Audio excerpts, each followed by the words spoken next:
ये जी पुरअमन काफिले पे पुलिस की जानिब से फायर किए जा रहे हैं। आप देख सकते हैं पुलिस की बदमाशी, सिंध पुलिस की बदमाशी किस तरह पुरअमन काफिले पर। पीटीआई सिंध के सदर अली मादुर शेख यहाँ मौजूद हैं और उनके काफिले पर पुलिस की जानिब से फायर किए जा रहे हैं। काफिले को रोका जा रहा है।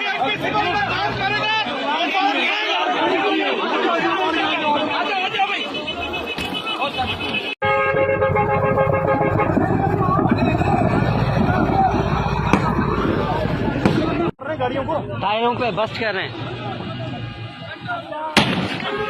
जी। पुलिस की जानिब से बस के टायर पर गोलियां मारी जा रही है। गोलियां मार के फायर करके बस के टायर बस्ट कर दिए गए।